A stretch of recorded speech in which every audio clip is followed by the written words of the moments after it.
Hi சகோஸ், எல்லாருக்கும் வணக்கம். வாங்க கதைக்குள்ள போகலாம். கடற்கரையின் அந்த ஈரமான மணற்பரப்பில் நிலவின் ஒளி அலைகளோடு விளையாடி கொண்டிருக்க ஆதியும் மீராவையும் அந்த பாட்டியின் வார்த்தைகள் ஒரு விசித்திரமான மனநிலைக்கு தள்ளியிருந்தது. ஆதி எப்போதுமே ஒரு இறுக்கமான வளையத்திற்குள் வாழ்பவன். ஆனால் அந்த இரவு அவனது கவசத்தை மெல்ல கழற்றி எறிந்தது.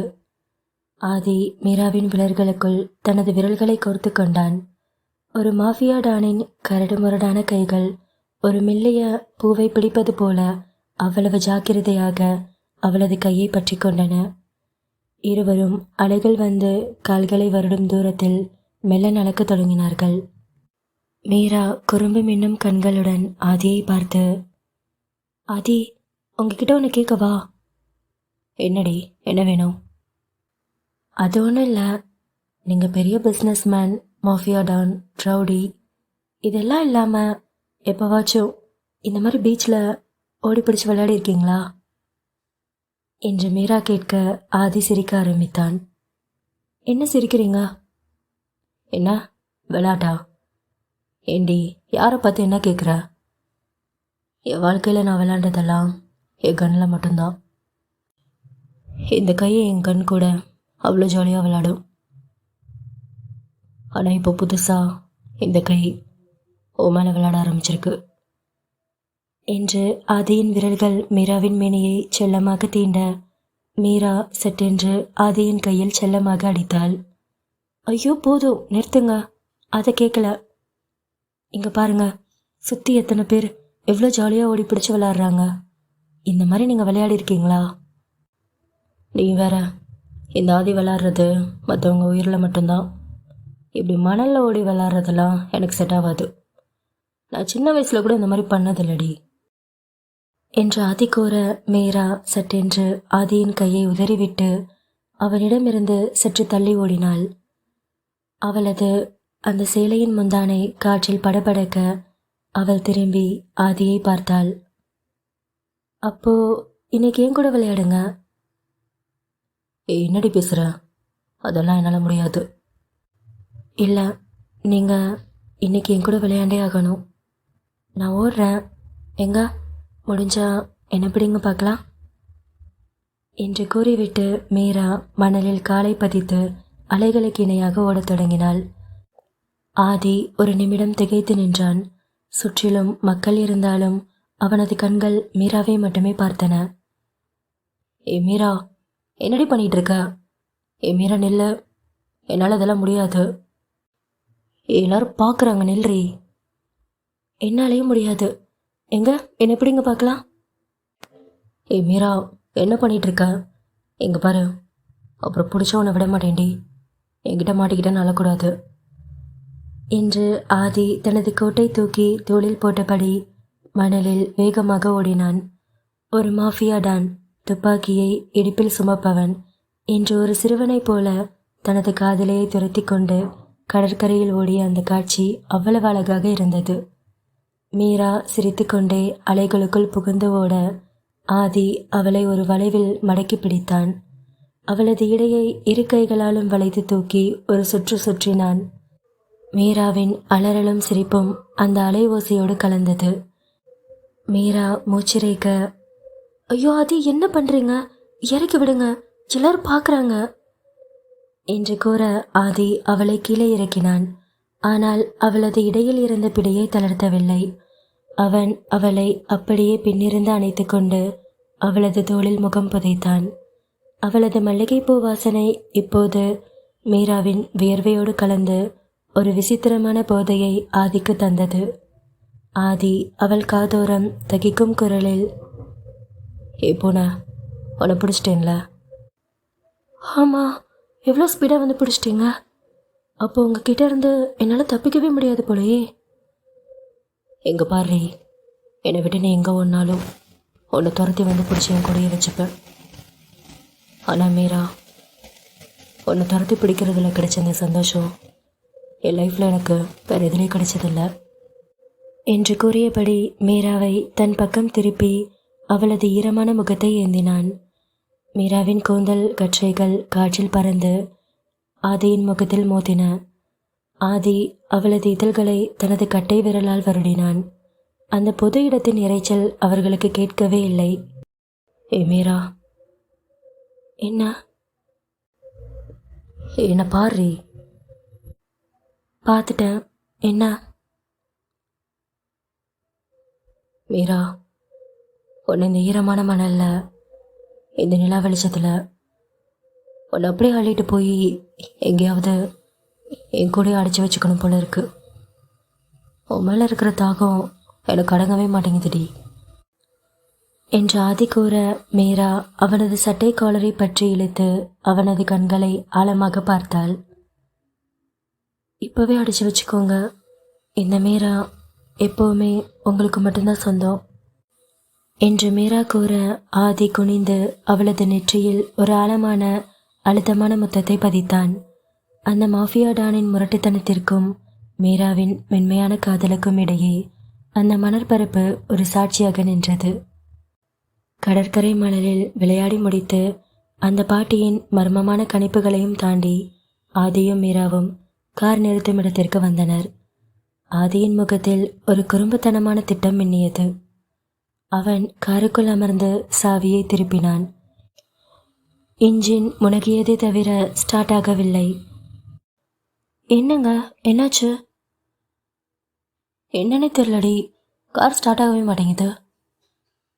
என்ன, ஸ்டார்ட் ஆகலையா? அது எப்படி? இவ்வளோ நேரம் நல்லா தானே இருந்தது. அதாண்டி எனக்கு ஒன்றும் புரியல. இவ்வளோ நேரம் நல்லா தான் இருந்தது, இப்போ ஏன் அப்படி மக்கர் பண்ணுதுன்னு எனக்கே தெரியலையே. என்னங்க சொல்கிறீங்க? கார் ஸ்டார்ட் ஆகலையா? இப்போ என்ன பண்ணுறது? ஏற்கனவே ரொம்ப நேரம் ஆச்சு, சீக்கிரம் வீட்டுக்கு போகணும் என்று மீரா பதறி கொண்டிருக்க, ஆதி மீராவிற்கு தெரியாமல் குறும்பு சிரிப்பை உதிர்த்தான். இருவரும் காரில் இருந்து கீழே இறங்கினர். என்னங்க இது, இப்படி ஆயிடுச்சு? பேசாம மெக்கானிக் யாராவது கூப்பிடலாமா? மெக்கானிக்லாம் கூப்பிட்டா இன்னும் டைம் ஆகும்டி. அப்போ என்னதான் பண்ணுறது? செல்லக்குட்டி, இப்போ நீ டென்ஷன் ஆகிற? இந்த ஆதி இருக்கும்போது நீ கவலைப்படுற? உன்னை எப்படி மேன்ஷன்ல இருந்து ராணி மாதிரி கூட்டிகிட்டு வந்தனோ அதே மாதிரி உன்னை இறக்கி விடுவேன். இங்கே இரு, இதோ வந்துடுறேன் என்று கூறிவிட்டு ஆதி சிறிது தூரத்தில் இருந்த ஒரு கடையை நோக்கி ஓடினான். அங்கே வாடகைக்கு விடப்பட வைக்கப்பட்டிருக்கும் நிறைய இருசக்கர வாகனங்கள் அணிவகுப்பு இருந்தது. ஆதியின் கண்கள் அங்கே வாடகைக்கு விடப்பட்டிருந்த ஒரு கம்பீரமான ராயல் என்ஃபீல்டு புல்லட் மீது விழுந்தது. ஆதி அந்த புல்லட்டை வாடகைக்கு எடுத்து அதை ஸ்டார்ட் செய்தான். அந்த சத்தம் அந்த அமைதியான கடற்கரை சாலையில் ஒரு அதிரடியை ஏற்படுத்தியது. ஆதி அந்த புல்லட்டை ஓட்டிக்கொண்டு மீராவின் அருகே வந்து பிரேக் போட்டான். மீரா, போலாமா? என்ன, பைக்லையா? ஆமாண்டி, அதான் கார் ஸ்டார்ட் ஆகலையில, வீட்டுக்கு வர போகணும்ல, அதான் பைக் எடுத்துகிட்டு வந்தேன் என்று ஆதி கூற, மீரா ஆதியை முறைத்து பார்த்தாள். நாடி முறைகிற? இல்லை, எனக்கு என்னமோ டவுட்டாக இருக்குது. நீங்கள் வேணும்னே கார் ஸ்டார்ட் ஆகலைன்னு ட்ராமா பண்ணி என்னை பைக்கில் கூட்டிகிட்டு போகலான்னு பார்க்குறீங்க, கரெக்டு தானே என்று மீரா உண்மையை உடைத்து விட ஆதியின் முகம் மாறியது. என்ன திருட்டு மொழி முழிக்கிறீங்க? அப்போ நான் சொன்னது கரெக்டு தான் போல. ஆமாம், பரவாயில்லையே, எப்போனு கூடி கரெக்டாக கண்டுபிடிச்சிட்ட என்று ஆதி தன் விரல்களால் மீராவின் கன்னத்தை கிள்ள, மீரா ஆதியின் கையை தட்டிவிட்டாள். என்னங்க இது, இப்படி விளையாடிட்டு இருக்கீங்க? நானே ஏற்கனவே லேட் ஆயிடுச்சுன்னு பயந்து போயிருக்கேன், இதெல்லாம் தேவையா? இப்போ என்னடி, எனக்கு ஆசையாக இருந்தது உன் கூட இந்த பைக்கில் இந்த நைட் டைம் இந்த சென்னை சிட்டியில் சுற்றணும்னு. ஏண்டி, உனக்கு அந்த மாதிரி எதுவுமே தோணலையா? லவ் பண்ணுற பையன் கூட பைக்கில் அவனை டைட்டாக கட்டி பிடிச்சிட்டு இந்த மாதிரி ஒரு நைட் டைமில் லாங் ட்ரைவ் போகணுன்னு உனக்கு தோணவே இல்லையாடி? எனக்கு தோணுது, ஆனால் யாராவது பார்த்துட்டா? ஏண்டி, யார் பார்த்தா எனக்கு என்ன? உன் கூட ஓப்பனாக பீச்சிலே சுற்றிட்டேன். இப்போ பைக்கில் போகிறத எவன் பாப்பா? அப்படி பார்த்தாலும் ஒன்றும் ஆகாது, வந்து உட்காரு என்று ஆதி கூற மீரா சிரித்து கொண்டபடி அந்த பைக்கில் ஏறி அமரச் சென்றாள். ஏறு, என்னடி பண்ற? என்ன, பைக்கில் ஏறி உட்கார வேணாமா? பின்னாடியா? ஆமாம், பின்னாடி வேணாம். நீ பின்னாடி உட்காந்தா தூரம் அதிகமாக இருக்கும். இங்கே முன்னாடி உட்காரு, என் நெஞ்சுக்கு ரொம்ப பக்கத்தில் என்று ஆதி கூற மீரா ஒரு நிமிடம் திகைத்தாள். பின் ஆதியின் அந்த ஆளுமையான அழைப்பை தட்ட முடியாமல் அவள் முன்னால் அமர சம்மதித்தாள். மீரா உடுத்தியிருந்த சேலை தென்றல் காற்றில் அவளது மேனியை வருடிச் சென்றது.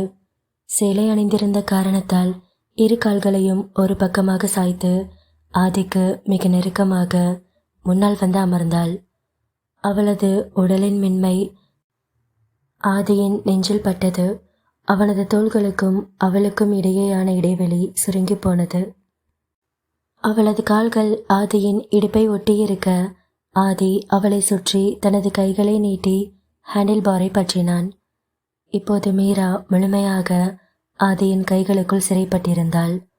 ஆதி புல்லட்டை வேகமெடுக்க வைத்தான். நள்ளிரவு சென்னையின் குளிர்ந்த காற்று அவர்கள் மீது மோதியது. மீரா காற்றில் பறக்கும் கூந்தலை சரி செய்தபடி, ஆதி என்ன இது, இவ்வளோ ஸ்பீடாக போகிறீங்க? எனக்கு ரொம்ப பயமாக இருக்குது. ஆனால் செம்ம ஜாலியாக இருக்குது உங்கள் கூட இந்த மாதிரி பைக்கில் போகிறது. ஆதி ஒன்று சொல்லிட்டா, உங்கள் ஹார்ட் பீட் எனக்கு அப்படியே கேட்குது என்று மீரா கூற ஆதி அவளது கழுத்தோரம் குனிந்து வண்டியை ஓட்டியபடியே, கேட்குண்டி, ஏன்னா அது உன் பேரை தான் சொல்லிகிட்டு இருக்கு, அது ஒன்று கேட்குதில்ல என்று கூறியபடி அவளது கன்னத்தில் முத்தமிட்டான். வண்டி மெரினா கடற்கரை சாலையில் பறந்தது. தெருவிளக்குகள் மின்னல் வேகத்தில் கடந்து செல்ல ஆதி மீராவை இன்னும் நெருக்கமாக தன் பக்கம் இழுத்து அவளை அணைத்து கொண்டான். மீராவின் தலையில் இருந்த அந்த மல்லிகை பூக்களின் வாசம் ஆதியின் நாசியை துளைத்தது.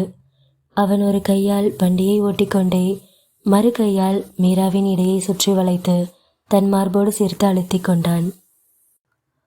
ஏண்டி, நான் உன்னை கேட்கவா? என்ன என்ன கேட்கணும்? ஒன்றும் இல்லை, இப்போ இந்த வண்டியை நான் இங்கே நிப்பாட்டி உன்னை இங்கே இந்த ரோட்லேயே வச்சு ஏதாவது பண்ணா என்ன பண்ணுவ என்று ஆதி கூற மீரா சிரித்து கொண்டபடி அந்த ஹேண்டில் பாரை பிடித்திருந்த ஆதியின் கையை இறுக்கமாக பற்றி கொண்டாள். சரி, இங்கே ஸ்டாப் பண்ணிவிட்டு என்னை என்ன வேணாலும் பண்ணிக்கோங்க. நீங்கள் என்ன பண்ணாலும் அந்த அநியாயத்தை தாங்குகிற சக்தி இந்த மீரா கிட்ட நிறையவே இருக்கு என்று கூற ஆதி உரக்க சிரித்தான். அந்த சிரிப்பு அந்த சாலையில் எதிரொலித்தது. அவன் வண்டியை இன்னும் வேகம் எடுக்க மீரா பயத்தில் லேசாக திரும்பியபடி அவனது கழுத்தை கட்டிக்கொண்டாள். அவளது முகம் அவனது கழுத்து தளம்புகளில் உரசியது. ஆதி ஒருபோதும் இப்படி ஒரு விடுதலையை உணர்ந்ததில்லை. ஏ மீரா, அந்த நிலம் நம்மளே பாகுதுடி. இன்னைக்கு இந்த ரோடு, இந்த வண்டி, நம்ம மேலே படுற ஜில்லுன்னு இந்த காற்று, இது எல்லாமே நமக்குன்னு உருவான மாதிரி இருக்கு என்று கூறியபடி ஆதி அந்த புல்லட்டை ஓட்டி கொண்டிருக்க அந்த நள்ளிரவு பயணம் வெறும் ரைட் மட்டுமல்ல, அது ஆதியின் மனதில் இருந்த அத்தனை பாரங்களையும் இறக்கி வைத்த ஒரு காதல் பயணம். அந்த புல்லட் நள்ளிரவு சென்னையின் சாலைகளில் சீறிப்பாயத் தொடங்கிய சில நிமிடங்களிலேயே வானம் சற்றென்று நிறம் மாறியது. அதுவரை நிலவொளியை தூவிக்கொண்டிருந்த மேகங்கள் திடீரென கருத்து திரண்டன. அந்த நள்ளிரவின் அமைதியை கிழித்து கொண்டு ஒரு பெரிய மின்னல் வெட்ட அடுத்த சில வினாடிகளில் பேய் மழை கொட்டத் தொடங்கியது. இருவரும் ஒரு நொடியில் முழுமையாக நனைந்து போனார்கள். ஆதி வண்டியை சாலையோரம் இருந்த ஒரு பழைய சிதிலமடைந்த ஒரு மண்டபத்தின் அருகே நிறுத்தினான். அது ஒரு காலத்தில் யாரோ பெரிய மனிதர்களுக்கு சொந்தமான இடமாக இருந்திருக்க வேண்டும். இப்போது பராமரிப்பின்றி பாழடைந்து கிடந்தது. ஆதி மீராவின் கையை பிடித்து கொண்டு அந்த மண்டபத்தின் உள்பகுதிக்கு ஓடி வந்தான். அங்கே ஒரு விளக்கு மட்டும் மங்கலாக எரிந்து கொண்டிருந்தது. வெளியே மழை வெளுத்து வாங்கி கொண்டிருந்தது. மீரா குளிரில் நடுங்கிக் கொண்டிருந்தாள். அவளது மெல்லிய மஞ்சள் நிற காட்டன் சேலை மழையில் முழுமையாக நனைந்து அவளது மேனியோடு ஒட்டி கொண்டிருந்தது. அது அவளது தேகத்தின் ஒவ்வொரு வளைவுகளையும் அப்பட்டமாக காட்டிக் கொடுத்தது. ஆதியின் நிலையும் அதேதான். அவனது வெள்ளை நிற சட்டை நனைந்து அவனது முறுக்கேறிய மார்பு திசைகள் அப்படியே பிரதிபலித்தது. மீரா பற்கள் தட்ட குளிரில் நடுங்கிக் கொண்டிருந்தாள். ஏய், என்னடி ஆச்சு? ஒன்றும் இல்லை, செம்மையாக குளிருது. மழையில் வேற ஃபுல்லாக நனைஞ்சிட்டோம். எனக்கு பயங்கரமாக குளிருதுங்க என்று மீரா கூற ஆதி அவளை பார்த்தான். அவனது கண்கள் இப்போது மழையின் குளிர்ச்சியை விட காதலின் தகிப்பில் கனன்று கொண்டிருந்தது. அவளது கூந்தலில் இருந்து சொட்டும் மழைத்துளிகள் அவளது மார்பகங்களின் இடையே வழிந்து செல்வதை அவன் கண்ணிமைக்காமல் பார்த்தான். ஆதி மெல்ல அவளை நெருங்கினான். அவனது சட்டையின் மேல் பட்டன்கள் சில ஏற்கனவே திறந்திருந்தன. அவன் அவளது கைகளை பற்றி தன் பக்கம் இழுத்தான். ஆதி, என்ன பண்றீங்க? ஒன்றும் இல்லை, குளிருதுன்னு சொன்னேல. நான் உன் பக்கத்தில் இருக்கும்போது உனக்கு எப்படி குளிரும்? என்கிட்ட வா. ஐயோ, அதெல்லாம் முடியாது, என்னால் விடுங்க, நான் வரமாட்டேன். வாடி, ஒன்றும் பண்ண மாட்டேன். யாரு நீங்களா? உங்களை பற்றி எனக்கு தெரியும், நான் வரமாட்டேன். அடியே நம்புடி, எதுவும் பண்ண மாட்டேன் என்று கூறியபடி அவன் தனது சட்டையின் மற்ற பட்டன்களையும் அவசரமாக கழற்றினான். சட்டையை முழுமையாக கழற்றாமல் அதை அப்படியே விரித்து நடுங்கிக் கொண்டிருந்த மீராவை தன் மார்போடு சேர்த்து அந்த சட்டையினுள் இழுத்து அணைத்து கொண்டான். இப்போது மீரா ஆதியின் வெறும் மார்போடு ஒட்டி கொண்டிருந்தாள். அவனது உடலின் அனல் அவளது நடுக்கத்தை ஒரு நொடியில் நிறுத்தியது. என்னடி, இப்போ குளிர்தா என்று ஆதி கேட்க மீரா சிரித்து கொண்டபடி இல்லை என்று தலையாட்டினாள். இதுக்கு தாண்டி கூப்பிட்டேன். உன் குளிர் போகிற வரைக்கும் எப்படி இருந்துக்கோ, நான் உன்னை விட மாட்டேன் என்று கூறியவன் அவளது இடையே சுற்றி தனது கைகளை இறுக்கி அவளை சுவரோடு சேர்த்து அழுத்தினான். அவளது நனைந்த மல்லிகை பூக்களின் வாசம் இப்போது ஒரு புதுவிதமான போதையை தந்தது. அவன் மீராவின் ஈரமான இதழ்களை தன் இதழ்களால் சிறைப்பிடித்தான். அது ஒரு சாதாரண முத்தம் அல்ல, மலையின் வேகத்திற்கு இணையாக இருந்த ஒரு ஆக்ரோஷமான முத்தம். மீராவின் கண்ணாடி வளையல்கள் ஆதியின் முதுகில் உரசி கொண்டிருக்க அந்த சத்தம் மண்டபத்தின் அமைதியை குலைத்தது. மீரா மூச்சிறைக்க முத்தங்களுக்கு இடையே, என்னங்க இது, என்ன சொல்லி என்னை கூப்பிட்டீங்க? இப்போ என்ன பண்ணிகிட்ருக்கீங்க? நான் மனுஷன்தாண்டி.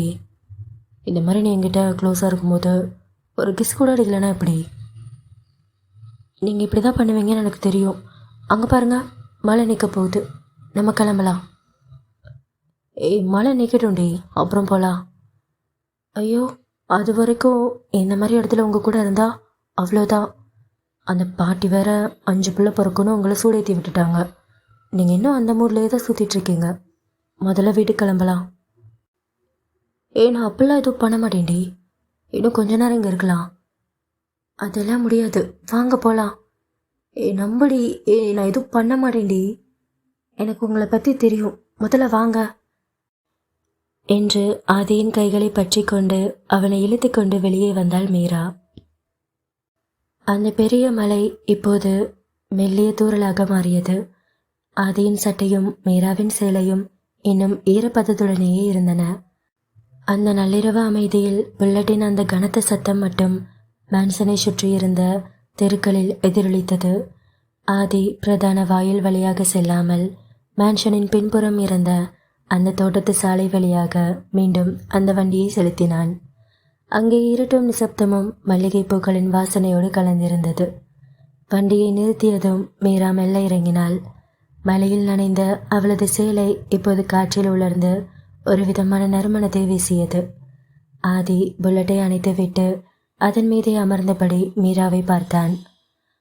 அவனது கண்களில் இதுவரை இல்லாத ஒரு அமைதியும் ஆழமான காதலும் தெரிந்தது. ஆதி மீராவின் கரங்களை பற்றி கொண்டான். அந்த பெரிய மேன்ஷனின் நிழலில் நிலவொளி மரக்கிளைகளுக்கு இடையே புகுந்து அவர்கள் மீது விழுந்தது. ஆதி ஆழ்ந்த குரலில், மீரா, ரொம்ப தேங்க்ஸ் டி. தேங்க்ஸா? இதுக்கு? மீரா, நான் இன்னைக்கு ஈவினிங் இருந்து உன் கூட அவ்வளோ சந்தோஷமாக இருந்திருக்கேன். இன்னைக்கு நீ கொடுத்தது ஒரு சந்தோஷம் மட்டும் இல்லடி, ஒரு புது வாழ்க்கையே வாழ்ந்த மாதிரி ஒரு ஃபீல். இத்தனை வருஷமா நான் வெறும் மிஷினாக தான் இருந்திருக்கேன். ஆனால் இன்னைக்கு தான் அந்த பானிபூரி, மல்லிப்பூ, அந்த பீச்சில் உன் கூட விளையாண்டது, இந்த புல்லட் ரைடு, ஒரு மனுஷனா இதெல்லாம் மிஸ் பண்ணணும், அதெல்லாம் நீ எனக்கு திருப்பி கொடுத்துட்ட என்று ஆதி கூற, மீரா ஆதியின் கைகளை தனது கன்னத்தோடு சேர்த்து கொண்டாள். அவளது கண்கள் லேசாக கலங்கி இருந்தன.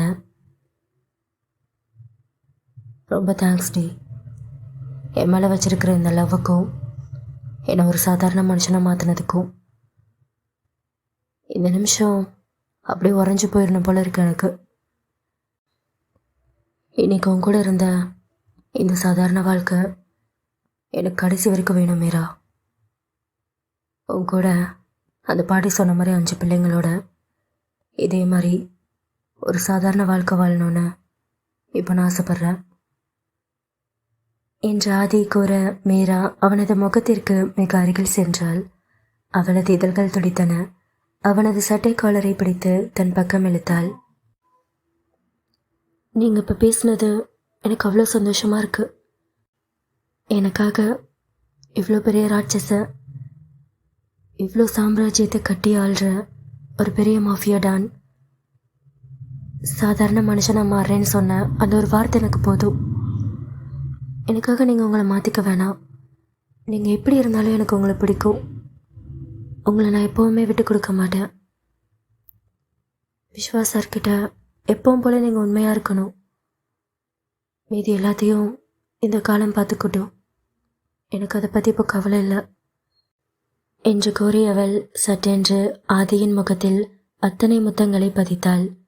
அந்த முத்தத்தில் அவளது காதலும் பிரிவின் அச்சமும் மீண்டும் சந்திக்கப் போகும் ஆவலும் கலந்திருந்தது. ஆதி அவளை தனது கைக்குள் சிறைப்பிடித்து அந்த முத்தத்தை இன்னும் ஆழமாக்கினான். மழையில் நனைந்த அந்த தோட்டம் அவர்களின் காதலின் சூட்டில் தகித்தது. முத்தத்தை முடித்துக்கொண்டு மீரா மூச்சிறைக்க விலகினாள். அவளது முகம் வெக்கத்தில் சிவந்திருந்தது. இப்போ போங்க ஆதி, யாராவது பாத்திர போகிறாங்க, நான் உள்ள போகிறேன் என்று கூறியவள் மெல்ல திரும்பி மேன்ஷனின் பின்புற கதவு வழியாக பூனை பாதத்தில் உள்ளே நுழைந்தாள். ஆதி அவள் மறைவதையே சில நிமிடங்கள் பார்த்து கொண்டிருந்தான். அவனது மனம் லேசாக இருந்தாலும் அந்த பாட்டி சொன்ன எச்சரிக்கை இன்னும் ஒரு மூலையில் இடித்து கொண்டே இருந்தது. அவன் புல்லட்டை தள்ளிக்கொண்டே பார்க்கிங் ஏரியாவுக்கு சென்றான். மேன்ஷன் இப்போது அமைதியாக இருப்பது போல தோன்றினாலும் ஒவ்வொரு ஜன்னலுக்கு பின்னாலும் ஒரு ரகசியம் மறைந்திருப்பது போல அவனுக்கு ஒரு உள்ளுணர்வு தோன்றியது. மீராவிடம் விடைபெற்று விட்டு ஆதி அந்த மேன்ஷனின் பிரதான போர்டிகோ வழியாக மெதுவாக உள்ளே நுழைந்தான். வெளியில் மீராவுடன் கழித்த அந்த சில மணி நேரங்கள் அவனுக்கு ஒரு மறுபிறவி எடுத்த உணர்வை கொடுத்திருந்தாலும் அந்த பெரிய கதவை திறந்து உள்ளே காலடி வைத்த வினாடி ஒரு கனமான நிழல் அவன் மனதை அழுத்தியது. அந்த நிழலின் பெயர் விஸ்வா. ஆதி மெல்ல ஹாலுக்குள் நடந்தான். அவனது ஈரமான சட்டையில் இன்னும் மீராவின் மல்லிகைப்பூ வாசனை ஒட்டியிருந்தது. ஆனால் அவனது கண்கள் விஸ்வாவின் அறையை தான் தேடின. விஸ்வா தூங்கியிருப்பானா? நேற்று நைட் அவன் ரொம்ப ஃபீல் பண்ணி பேசினான். அதுக்கப்புறம் அவனை பார்க்கவே இல்லை.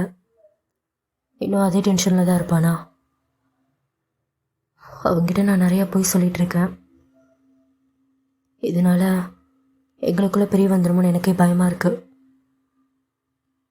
அவனை எப்படி சமாதானப்படுத்துறதுன்னு எனக்கு தெரியல என்று ஆதி தனக்குள் புலம்பிக் கொண்டிருக்க, ஆதியின் இதயம் ஒருவித குற்ற உணர்ச்சியில் துடித்து கொண்டிருந்தது. மீராவுடனான காதல் அவனுக்கு எவ்வளவு முக்கியமோ விஸ்வாவின் நட்பும் அவனுக்கு அவ்வளவு புனிதமானது. விஸ்வா கோபமாக இருந்தால் இந்த மேன்ஷனே சுடுகாடாக தெரியும் ஆதிக்கு.